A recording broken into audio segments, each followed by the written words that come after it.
Larry Ellison was born on August 17, 1944 in New York City, but his story takes root in the gritty, bustling south side of Chicago, a neighborhood of red brick tenements, factory smokestacks, and immigrant dreams, where he was raised in a world of struggle, resilience, and unspoken longing. His birth mother, Florence Spellman, was a 19-year-old unwed Jewish woman, alone in a cramped Bronx apartment. Her life a tangle of fear, shame, and fragile hope in the shadow of World War II's final months. Mike Wilson paints a tender, heart-wrenching scene. Florence, clutching her 9-month-old son in a dimly lit room, her fingers trembling, tears streaming down her pale cheeks as she handed him to her aunt and uncle, Lillian and Louis Ellison, a Russian Jewish couple in Chicago who longed for a child. The air was heavy with the scent of mothballs and stale coffee, the radio crackling with news of Allied victories. But Florence's world was collapsing. I can feel her agony, the gut-wrenching choice to let go, her heart breaking as she prayed her boy would find a life she couldn't give him. My chest tightens imagining her, a young woman alone, her sacrifice a silent thread woven into Larry's entire story, a wound he'd carry without knowing its shape. Lillian and Louis, in their mid-40s, welcomed Larry into their modest third-floor walk-up at 6020 South Harper Avenue, a tenement where the walls were thin, the radiator clanked, and the air carried the grit of coal dust from nearby steel mills and the clatter of elevated trains rattling along 63rd Street. The neighborhood was a mosaic of Jewish, Irish, and black families, their lives intertwined in delis, synagogues, and corner stores. The scent of knishes, corned beef, and fresh rye bread drifting from shops like Zellick's on Stony Island Avenue. Louis, a former government auditor who'd lost his real estate business in the Great Depression, was a man hardened by failure, his dreams crushed by the 1930s economic collapse, his voice sharp with criticism, his temper a storm that could erupt without warning. Wilson describes Lewis's disdain, his calloused hands slamming the Formica kitchen table when Larry daydreamed or spilled milk, his words cutting like shards. "You're a lazy good-for-nothing kid. You'll never amount to anything." I'm trembling with anger at Louis's cruelty, picturing young Larry, small and wide-eyed, his heart shrinking under that relentless scorn, yearning for a father's pride that came only in fleeting, grudging nods. Lillian, though, was a beacon of warmth, her arms a sanctuary, her voice soft as she read him bedtime stories. Treasure Island, The Count of Monte Cristo, Robinson Crusoe, Kidnapped, her words igniting his imagination with tales of adventure, rebellion, and triumph over impossible odds. She'd bake challah every Friday, the scent of yeast, honey, and sesame seeds filling their cramped home, her fingers braiding dough with a rhythm born in her childhood in Odessa, her Yiddish lullabies, Rozinki's mit mandolin, soothing Larry's restless heart. I can picture those moments. Larry perched on a wobbly stool, his eyes bright, his cheeks dusted with flour, his heart swelling with love, and it stirs a deep longing for my own family's rituals, the ones that ground us in love. Lillian's devotion was Larry's lifeline, her belief in him a quiet fire that countered Lewis's coldness. But the tension between her warmth and Lewis's disdain planted a seed of defiance in Larry, a resolve to prove his worth that would fuel his life's relentless, almost obsessive drive. Larry was a precocious, restless child, his mind a kaleidoscope of questions, ideas, and untamed energy, a boy who saw the world as a puzzle to be solved. Wilson's biography captures him at 6, sneaking out to the alley behind their tenement, clutching a rusty screwdriver borrowed from a neighbor, prying open a discarded Philco radio, its tubes glowing faintly, his fingers nimble, his eyes alight with the thrill of unraveling its secrets. The alley smelled of damp asphalt and garbage, the clatter of milk bottles echoing. But Larry was lost in discovery, his heart racing as he traced wires, imagining signals from distant cities. He'd spend hours in his bedroom, a tiny nook with peeling floral wallpaper and a single bulb, building contraptions, kites from Chicago Tribune scraps, model planes from balsa wood, a makeshift telegraph from scavenged copper wire, his hands stained with glue and varnish, his mind sketching futures beyond the tenement's gray walls. I'm smiling at that image, a boy lost in creation, his heart pounding with the joy of making something from nothing, and it reminds me of my own childhood tinkering, the thrill of a spark igniting possibility. Lillian indulged his curiosity, scraping together coins from her sewing jobs to buy him science kits from Sears, their boxes promising 100 experiments.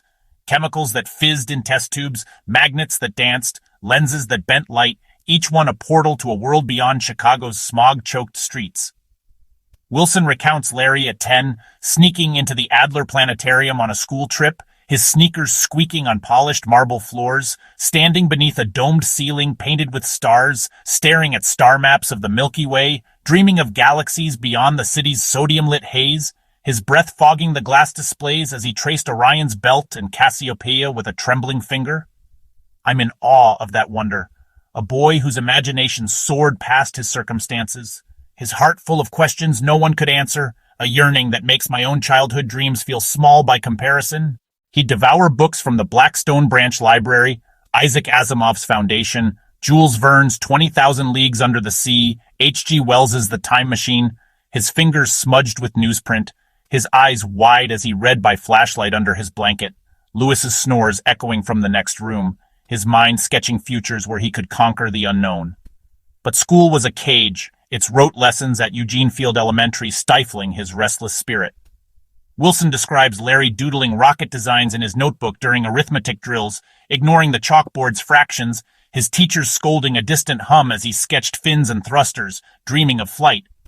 Louis's criticism grew sharper, his voice booming at dinner. "Stop daydreaming, you lazy kid! Focus on something real!" His fork clattering against his chipped plate, Larry's eyes downcast but his jaw tight, defiance simmering beneath his silence, his hands clenched under the table. I feel his hurt, the weight of being unseen, and it stirs memories of moments I felt dismissed. The quiet resolve to prove doubters wrong, a fire Larry carried like a torch dot. At 12, Larry's world shattered when he learned he was adopted, a revelation that hit like a thunderbolt, reshaping his sense of self and leaving a wound that would never fully heal. Wilson paints a stark, almost cinematic scene. Louis, in a rare candid moment at their kitchen table, the fluorescent light buzzing overhead, the air thick with the scent of boiled cabbage, telling Larry his birth mother couldn't keep him, his voice flat, his eyes fixed on a crack in the linoleum floor. "She gave you up in New York, and we took you in," Lewis said, his words blunt, Larry's heart racing as he processed the truth. His identity suddenly a void, his hands clutching a glass of milk so tightly his knuckles whitened, his breath shallow, his mind spinning with questions. Why didn't she want me? Who am I? What's my real name? I feel his shock, the sudden fracture of belonging, my chest tightening as I imagine a boy grappling with truths no child should face, the ground beneath him crumbling. Wilson notes Larry's silence, his eyes staring at the table's chipped edge, the weight of rejection sinking deep into his bones, his voice gone as Lewis shrugged and lit a Pall Mall, the smoke curling upward, the conversation over. Larry later sought Florence in his early 20s, tracking her to a modest apartment in Queens, New York, his heart pounding as he rode the subway, his hands sweaty, his mind rehearsing a reunion that would heal the ache. But the meeting was cold, distant, a wound reopened rather than closed. Wilson describes Florence, now in her 40s, remarried with a new family, her hair graying, her voice polite but guarded, her eyes avoiding Larry's as she offered tea in a chipped cup, her life a closed book, no warmth to bridge the decades. "I did what I had to do," she said, her words clipped, Larry's heart sinking, his hope for connection fading like a dying ember. Wilson recounts Larry's voice breaking years later, telling a friend over whiskey in a Palo Alto bar, "She didn't want me then, and she didn't want me now."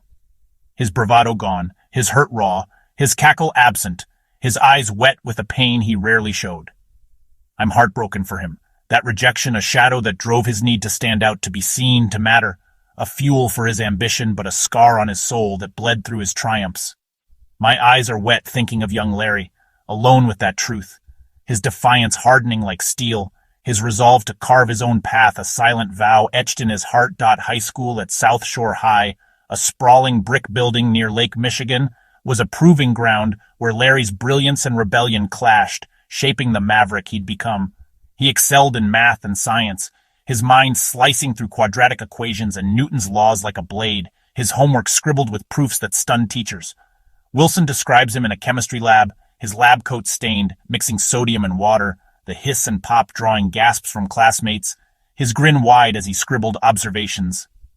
His science fair project, a crystal radio built from scratch, its galena crystal and cat's whisker antenna pulling faint AM signals from WGN, won first place in 1961, his hands steady as he tuned it for judges, his voice confident, his ribbon pinned proudly to his board. But he was a loner, eating lunch under a stairwell, the hum of cafeteria chatter distant, reading Popular Mechanics or Scientific American, his mind sketching futures beyond Chicago's red brick horizons, space stations, computers, cities on Mars. Wilson recounts a classmate, Ruth Klein, calling him intense, a bit weird, always apart. His sarcasm sharpened debates, his laugh loud, his eyes always searching for something more, his hands doodling circuit diagrams on napkins. Larry dreamed of being an architect, inspired by Frank Lloyd Wright's bold designs in Chicago's Oak Park, their clean lines and open spaces a rebellion against the city's boxy tenements, their photos pinned above his desk, his fingers tracing their curves. At 16, he read Ayn Rand's The Fountainhead, its hero, Howard Rourke, a defiant individualist who built without compromise, mirroring Larry's own refusal to bend. Wilson notes Larry underlining passages. The creator lives for his work. He needs no other men. His pencil digging into the page, Rand's words a creed that gave voice to his fire, a manifesto for a boy who felt invisible. I'm in awe of that spark, a book igniting a teenager who craved purpose, shaping his belief in unyielding ambition. A moment that makes my own transformative reads feel profound yet small. I've had books that changed me, and I feel Larry's transformation.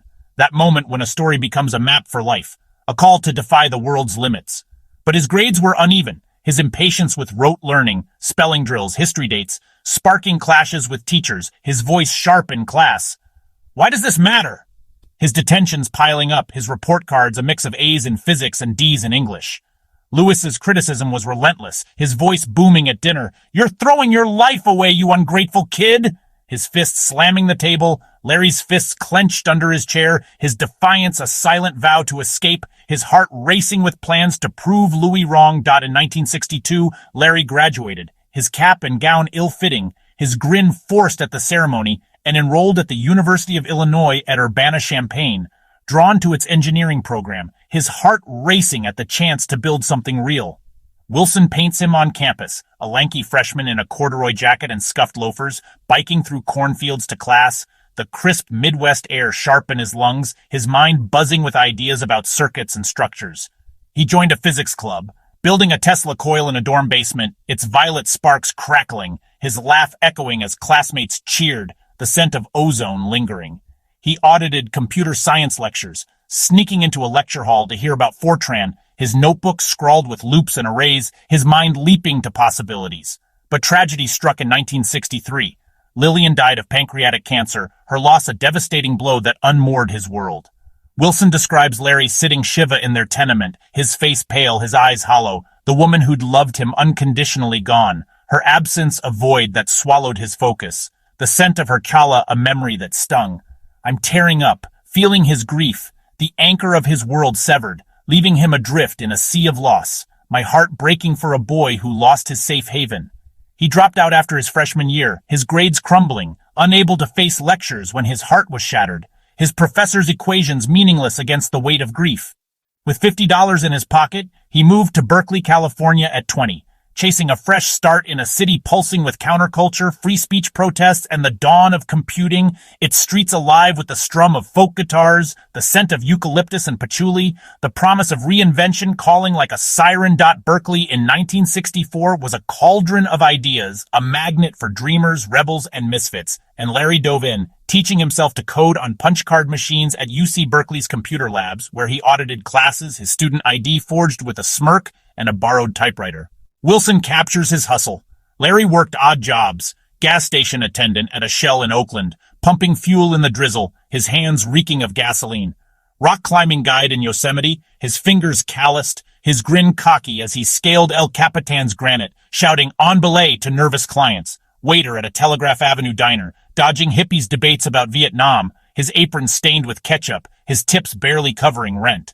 At night, he coded, his mind wrestling with Fortran, COBOL, and BL, languages that promised to tame data's chaos, the lab's IBM 1401 humming, its tape drives whirring, punch cards fluttering like confetti as Larry debugged loops, his eyes bloodshot, his heart racing at each eureka moment when a program ran clean.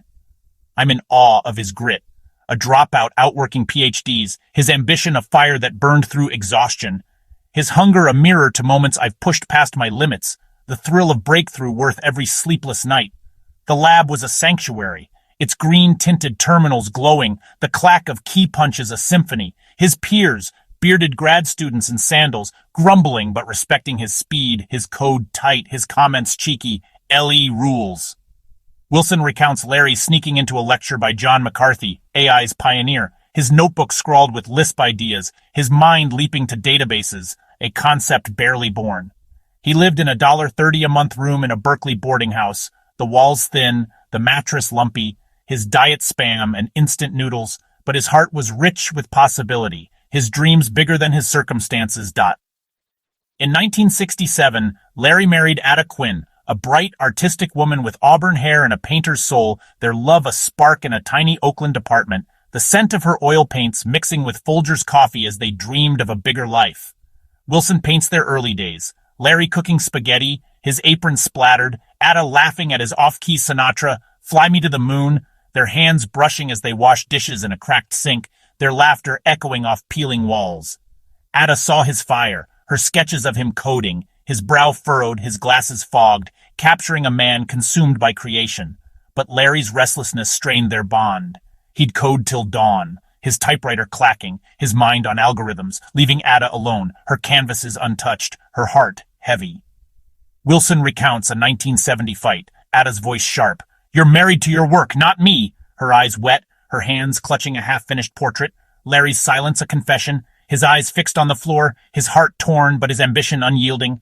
I feel her pain, loving a man consumed by his dreams, and it reminds me of relationships I've seen fray under ambition's weight, my heart aching for both, the cost of genius a heavy toll.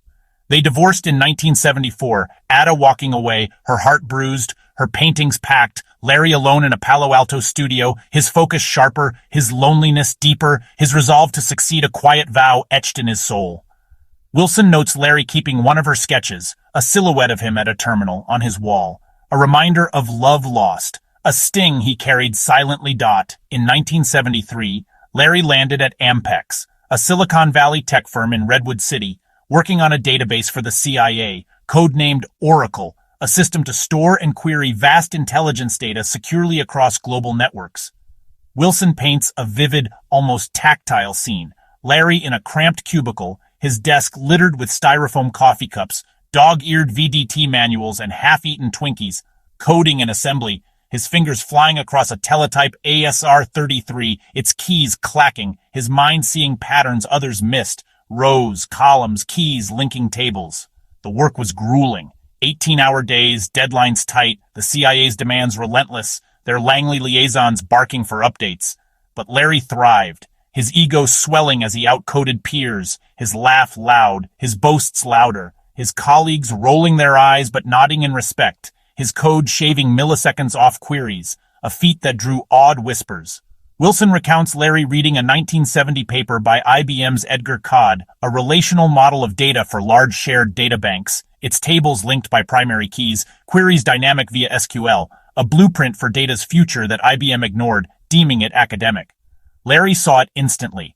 A database that could scale infinitely, speed through millions of rows, transform business, government, everything. I'm stunned by his foresight. A 29-year-old grasping a concept that would redefine computing, my heart racing at his audacity, his ability to see what PhDs overlooked, a spark that makes my own aha moments feel small. He'd stay late, sketching schemas on napkins at Denny's, the scent of greasy hash browns lingering, his cackle echoing as he explained joins to a waitress, his hands waving, his eyes blazing. His boss, Dave Schmidt, called him a genius with no breaks, per Wilson, his code brilliant but his deadlines reckless, his desk a chaos of printouts, his cubicle a shrine to innovation. Larry's Ampex stint wasn't just a job, it was a crucible, forging a vision that would birth an empire, his heart pounding with a truth he couldn't ignore. Data was the future, and he'd own it. In 1977, Larry, with partners Bob Miner and Ed Oates, founded Software Development Laboratories, SDL, with $1,200, pooling their savings in a Palo Alto office, a converted warehouse on Sand Hill Road with leaky pipes, flickering fluorescents, and a faint scent of mildew mixing with takeout curry and soldering flux. They renamed it Oracle in 1983, after their CIA project, a nod to its all-knowing promise, a name Larry chose for its mythic weight. Their goal, build the first commercial relational database, a system to store and query data with unprecedented speed, scale, and flexibility, beating IBM, Honeywell, and Ingres to market in a race that could reshape computing. Wilson paints a chaotic electric scene. Larry in a rumpled polyester suit, pitching to clients at San Francisco's Moscone Center, his voice booming, his hands slashing air, his tie askew, promising a product that was half-built, his cackle disarming skeptics who doubted a trio of nobodies could outcode IBM's Armonk army. I'm grinning at his nerve, selling vaporware. Software promised before it's coded. A gamble that could have ruined him. My heart pounding at the risk, the thrill of betting everything on a vision. Miner, a quiet genius with wire-rimmed glasses and a graying beard, coded the core, his hands steady at a DEC PDP-11 terminal, his PLI algorithms tight, his desk neat, his focus unshaken by Larry's chaos. Oates, a wiry ops lead with a dry wit, handled logistics. Servers, leases, coffee runs, his calm a counterpoint to Larry's fire, his spreadsheets keeping SDL afloat. Wilson recounts Larry's pitches, his eyes locking with CEOs at trade shows, his voice hypnotic. Imagine your data. Payrolls, inventories, customers queried in seconds, not days on any hardware anywhere. Clients like Wright-Patterson Air Force Base signed on in 1978, awed by demos where Larry ran SQL queries, payrolls flashing in milliseconds, his grin triumphant, his cackle a victory cry that echoed through the base's hangar. I feel his thrill, the rush of creating something world-changing, and it stirs my own dreams, the ones I've shelved out of fear, a call to dare bigger, to bet on myself as Larry did. Oracle's first product, Oracle Database version 2, skipping 1 to seem mature, a Larry quip, launched in 1979, ran on DC mini computers, its SQL slicing through data like a scalpel, its portability, running on VAX, PDP, IBM mainframes, a leap over IBM's DB2, which locked users to Big Blue's iron. Wilson describes the launch. Larry in a Menlo Park dive bar, the Dutch Goose, toasting with Miner and Oates, cheap cores fizzing, their laughter tinged with exhaustion, their team of 10 sleepless but elated, their hands stained with ink from signing contracts. The code was raw. 10,000 lines of PLI, no GUI, just green on black terminals. But it worked. Querying 1 million rows in seconds, its B-tree indexes a marvel, its ACID compliance ensuring data integrity per Wilson's technical dive. Early sales were slow, $1 million by 1981, but grew as banks, airlines, and governments adopted it. Its speed unmatched, its schema flexible.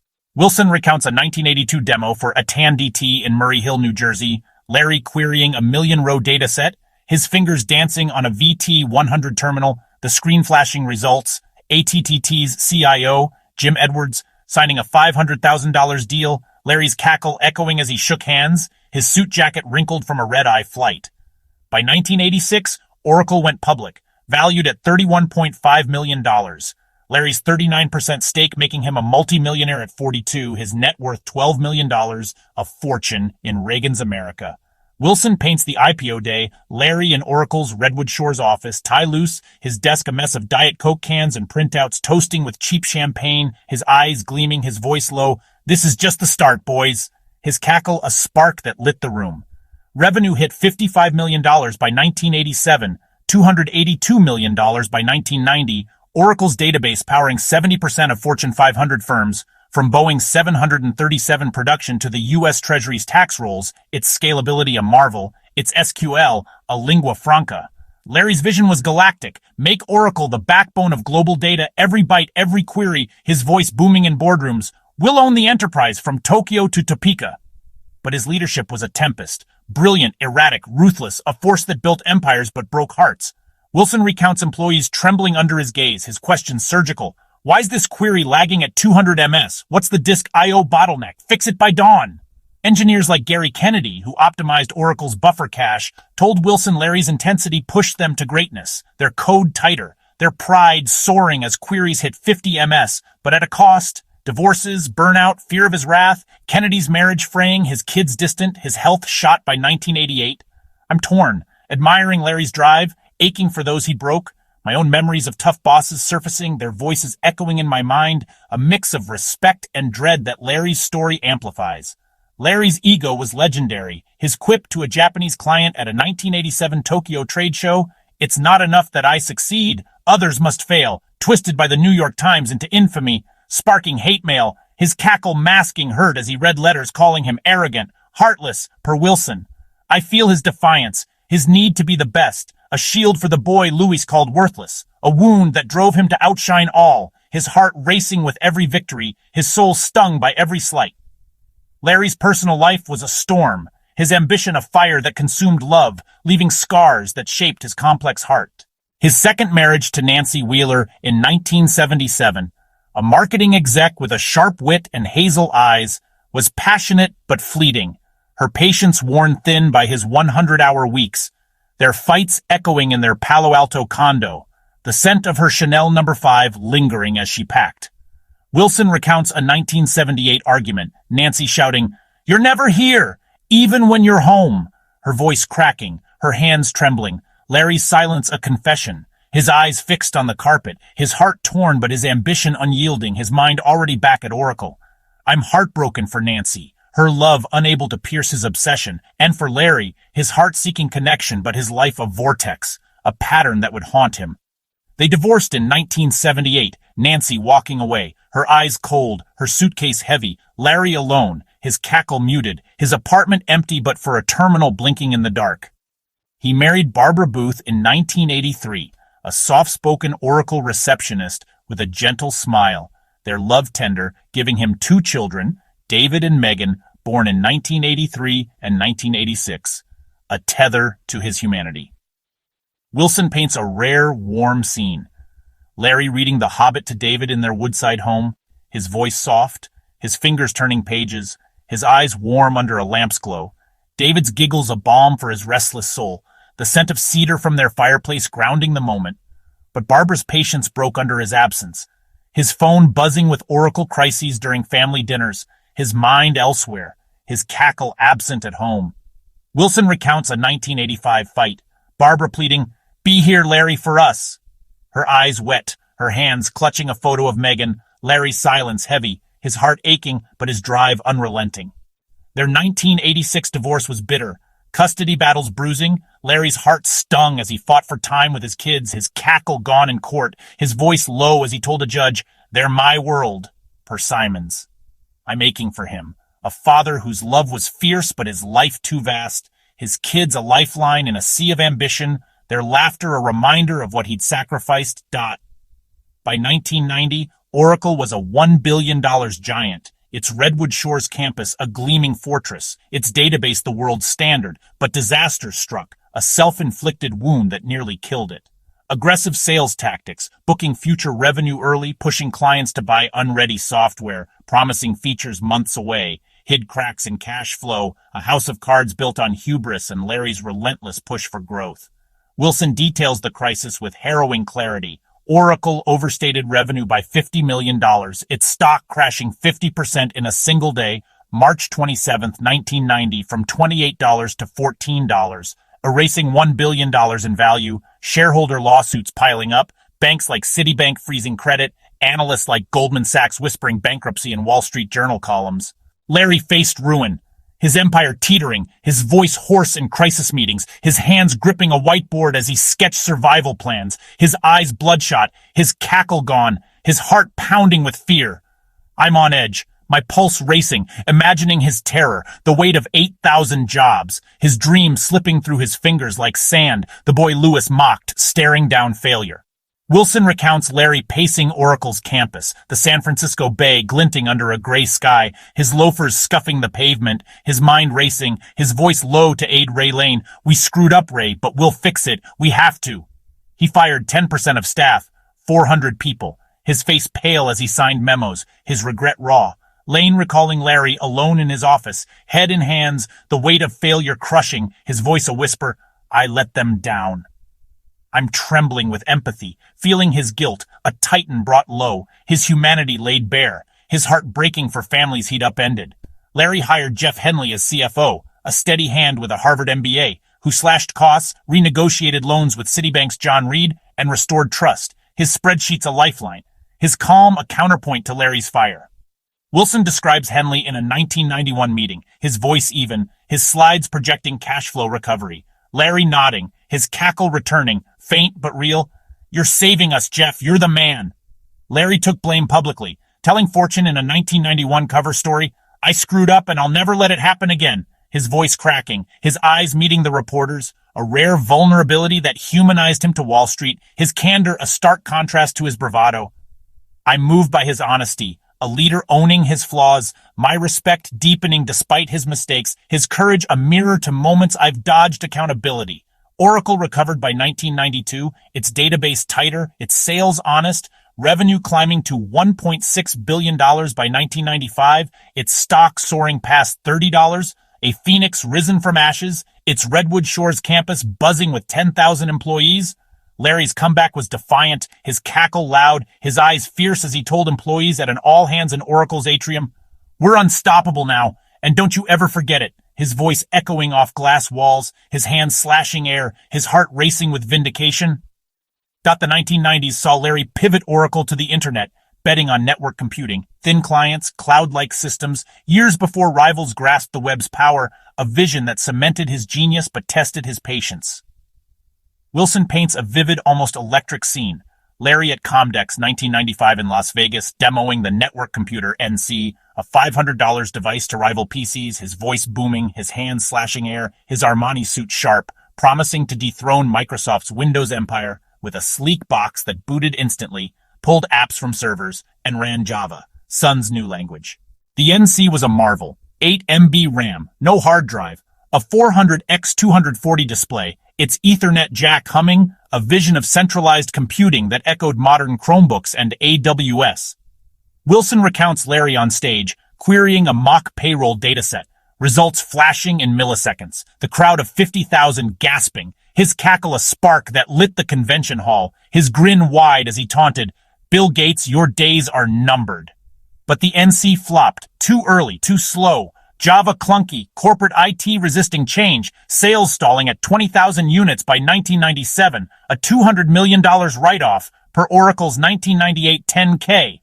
Larry shrugged it off, telling Businessweek, "We were right, just early, and history will prove it." His grin unbowed, his vision vindicated a decade later by cloud giants like Salesforce and Google. I'm in awe of his foresight, a man who saw the future but tripped on timing, my heart racing at his resilience, his ability to laugh off failure, a lesson in persistence that humbles my own fear of flops. Oracle's core thrived, its database unbeatable, powering 70% of Fortune 500 firms by 1998, banks like Chase, airlines like United, governments from Japan's MITI to Brazil's Banco do Brasil, its SQL queries slicing through petabytes, its portability across Spark, HPUX, and AIX a marvel, its PLSQL triggers automating workflows, per Wilson's technical dive. Larry pushed Oracle into ERP software, managing finance, HR, and supply chains, rivaling SAP's clunky R3 suites, a market worth $10 billion by 1995. Wilson describes a 1996 pitch to Coca-Cola in Atlanta, Larry demoing Oracle Applications Release 10, his fingers dancing on a Spark station, financials syncing in real time, Coke's CFO, Jack Stahl signing a $100 million deal, Larry's cackle a victory cry, his hands slapping the table, "We're eating SAP's lunch." By 2000, Oracle's ERP held 20% of the market, revenue hitting $10 billion, its Redwood Shores campus a gleaming fortress, 40,000 employees strong, its atrium a cathedral of glass and steel, Oracle's logo etched in marble. Larry's rivalry with Bill Gates was personal, his taunts bold. "Microsoft's a one-trick pony, and we're the whole damn circus," he told Forbes in 1997, his cackle echoing, his ego a weapon that rattled Redmond, his heart racing with every jab, his mind replaying Gates's time covers, his ambition to outshine a peer who'd started younger, one bigger. I'm grinning at his bravado, but I feel his obsession, a need to eclipse Gates that drove him to exhaustion, his heart pounding in sleepless nights, his soul stung by every comparison. Larry's personal life remained turbulent, his ambition a fire that consumed love, leaving scars that shaped his complex, often lonely heart. His third marriage to Barbara Booth gave him David and Megan, but their divorce left deep wounds. Larry's custody fights draining, his heart aching as he drove his Porsche 911 to pick up his kids, their small hands in his, their laughter a balm in their Woodside mansion, per Simons. Wilson recounts Larry coaching David's soccer team in 1990, his voice loud, his grin wide, shouting "pass it" on a foggy field, but his phone buzzing with Oracle crises, his eyes distant, his presence split, David's wave unanswered, a sting Larry felt later, his voice low, I miss too much, per a friend.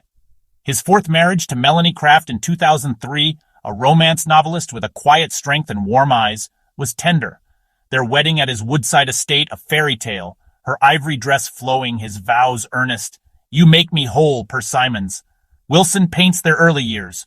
Larry and Melanie hiking Lanai's Monroe Trail, her laughter soft, his cackle loud, their hands entwined, their love a refuge from Oracle's storms, the scent of pine and sea salt grounding them. But his orbit was too vast, his 100-hour weeks pulling him away, his jet whisking him to Tokyo or Davos, Melanie alone in their Malibu villa, her novel stalled, her heart heavy. Wilson recounts a 2008 fight, Melanie pleading, stay just this once, her voice breaking, her hands clutching a manuscript, Larry's silence heavy, his eyes fixed on the ocean, his heart torn but his drive unrelenting. Their 2010 divorce was amicable but sad, her eyes soft as she left, his heart stung, his cackle muted, his Woodside estate echoing with silence, per friends. I'm aching for Larry, his heart-chasing connection, but his life a vortex, a void no love could fill, a mirror to my own fears of losing those I hold close, a reminder that even billionaires can't buy time. The 2000s were Larry's decade of excess, reinvention, and passion, his life as bold as his code, his heart racing for challenges that tested his limits. He won the America's Cup in 2010 and 2013, his yacht BMW Oracle Racing slicing San Francisco Bay, its carbon fiber sails taut, its 90-foot trimaran skimming waves at 40 knots, his heart pounding as he helmed per Simon's software. Wilson paints the 2010 race with cinematic clarity. Larry at the wheel, wind whipping his face, salt spray stinging his eyes, his hands gripping carbon fiber controls, his cackle crackling through the radio, his crew cheering as they crossed the finish line, beating Alinkai, the Swiss defender, by 15 seconds, the Golden Gate Bridge looming, the crowd roaring from Alcatraz. I feel his joy, the thrill of victory, a boy's adventure come true, my heart soaring with him, the wind in my hair, the triumph, a spark that ignites my own dreams. He flew fighter jets, a MiG-29 screaming over Nevada's desert, its afterburners roaring, its Mach 2 climb pinning him to the seat, his grin wide, his cackle crackling through the cockpit radio, per pilot Steve Jones, who told Simons Larry looped twice, fearless, his eyes gleaming, let's do it again. His homes were lavish, Woodside's 23-acre Japanese-style estate, its koi ponds shimmering, its shoji screens whispering zen, Malibu's 7 beachfront properties, their decks kissed by Pacific waves, Lanai's 98% ownership, a 90,000-acre Hawaiian island turned sustainable haven, its pineapple fields reborn as organic farms, but lonely per friends, his heart-seeking meaning beyond marble and teak. Wilson recounts Larry walking Lanai's shipwreck beach alone in 2012, the sunset, blood red, his phone off, his loafers sinking in sand, his eyes distant, a rare pause in his relentless drive, his mind wrestling with purpose. I'm moved by that solitude, a titan alone with his thoughts, his humanity raw, his heart yearning for something no wealth could buy. Oracle's 2000s were a juggernaut, its acquisitions reshaping tech. PeopleSoft, $10.3 billion 2005, Siebel, $5.8 billion 2006, BA Systems, $8.5 billion 2008, Sun Microsystems, $7.4 billion 2010, cementing its dominance across database, apps, middleware, and hardware, a stack Larry envisioned as unassailable. Simons details Larry's deal-making, his voice sharp in negotiations, his cackle triumphant as he outbid rivals, his vision to own the enterprise end-to-end from SQL to servers. Wilson recounts the PeopleSoft bid, Larry in a Redwood Shores war room, his whiteboard scrawled with synergies, HR, CRM, financials, his voice booming, we'll take their market, their customers, everything. His hands slashing air, his eyes fierce, his suit rumpled from 20-hour days. The DOJ sued in 2004 claiming monopoly, a trial bruising, Oracle's 30% database share and $1,000 per core fees under scrutiny, PeopleSoft's CEO Craig Conway testifying Larry's a predator per court records. Larry won, his grin wide, his cackle loud, PeopleSoft's 11,000 employees absorbed, its Redwood City campus rebranded Oracle, its HR suite merged, a $2 billion revenue bump by 2006. Employees like Mark Hurd, hired as co-president in 2010, told Simons Larry's intensity inspired, his vision galvanizing, his weekly reviews a crucible, Herd presenting cloud metrics. Larry's questions surgical. Why's AWS at 40% growth and we're at 20%? What's the latency on our pass? Fix it! His voice ablade, Herd's palms sweaty, his pride soaring when Larry nodded. Good, now double it!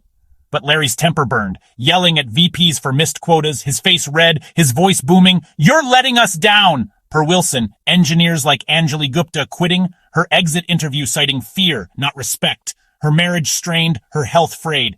I'm conflicted. Larry's fire built Oracle, but it scarred those who followed. A tension I felt in my own work, the push-pull of awe and fear, a duality that defines his legacy. Oracle's aggressive sales, high licensing fees, and audits, fining clients like Target $10 million for contract breaches per Bloomberg 2009, drew fire, customers grumbling. Oracle's a partner you can't quit, yet staying for its uptime. Its 99.999% reliability per Gartner 2010. Larry shrugged, telling Forbes, we deliver value or they'd leave, his cackle defiant, his logic cold but true, his heart unapologetic. By 2014, Larry stepped down as CEO, staying chairman and CTO, handing reins to Safra Catz and Mark Hurd until Hurd's death in 2019. His trust in them a rare humility, a nod to his limits, per Simons.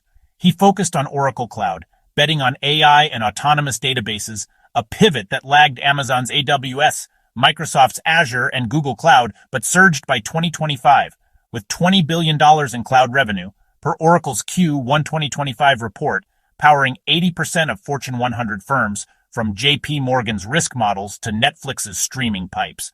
Wilson describes Larry in a 2016 cloud demo at Oracle Open World, his suit sharp, his voice electric, demoing an autonomous database that self-tunes, self-patches, its queries 10x faster than AWS Aurora, its neural nets predicting failures, the crowd of 60,000 roaring, his cackle a spark that lit Moscone Center, his hands waving. This is the future and we're leading it. I'm in awe of his reinvention. A 80-year-old outpacing startups, his mind as sharp as his first Fortran loop. His heart racing for the next leap, a defiance that humbles my own resistance to change. Oracle's AI partnerships, Tesla's neural nets for full self-driving, Zoom's infrastructure for 300 million daily calls, NVIDIA's DGX cloud, show his vision per Bloomberg 2025, his cackle echoing in meetings with Elon Musk, their banter a clash of titans, Musk jabbing, your cloud's late, Larry, Ellison retorting, but it's better, Elon, their laughs a spark per a Tesla VP. Oracle's Exadata machines, fusing hardware and software, hit 50,000 deployments by 2025 per Oracle's 10K, their 100 terabytes throughput a marvel, their heat sinks humming in data centers from Singapore to Sao Paulo. As of June 15, 2025 at 1:42 p.m. IST, Larry's legacy is vast. Oracle's $400 billion market cap, 150,000 employees, and AI cloud dominance reshape tech, its Redwood Shores campus a beacon, its database still the world's backbone, its SQL queries pulsing through 90% of global GDP per IDC 2025. His philanthropy, $1 billion to USC's Ellison Institute for Transformative Medicine, targeting pancreatic cancer, Lillian's killer, $200 million to UCLA's Semel Institute for Psyche Research, $500 million to Lanai's schools, hospitals, and organic farms, shows a softer side, his heart seeking impact, per Forbes 2025. Wilson recounts Larry at a 2023 USC event, his voice low, dedicating the institute to Lillian, his eyes wet. She believed in me when no one did, and this is for her. A rare crack in his armor, his cackle absent, his gratitude raw. I'm moved by his devotion, a son honoring his anchor, his humanity shining through wealth, a moment that makes my own family ties feel sacred. He collaborates with Blue Origin, Oracle's AI powering lunar landers for NASA's Artemis, his space dreams alive per Bloomberg 2025, his cackle quiet but his eyes bright, dreaming of Mars, his childhood planetarium visits a spark that never faded.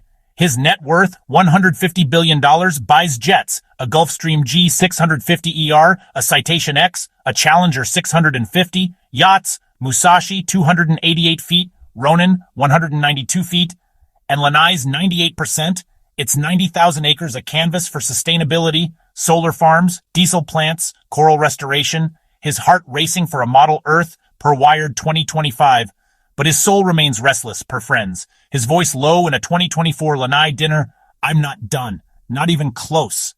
his eyes searching the horizon, his cackle softer, his ambition undimmed. Larry's flaws, ego, ruthlessness, half-truths make him human, his triumphs sweeter for the pain they cost. Simons recounts a 2002 interview, Larry admitting, "I've hurt people and it kills me." His voice low, his eyes distant, his regret raw, a titan wrestling with his shadow, his heart as complex as his code. I feel his remorse, his soul laid bare, his story a testament to what's possible when you defy rejection, embrace your fire, and dare to be different. His journey, from a Chicago tenement to the edge of space, shows the cost of greatness, the scars of ambition, the beauty of a heart that never stops dreaming. Thank you for joining me on this emotional, exhaustive odyssey through Larry Ellison's life, a saga of courage, cost, and unyielding humanity that challenges us to chase our own impossible dreams, no matter the price, to leave a mark that echoes through time.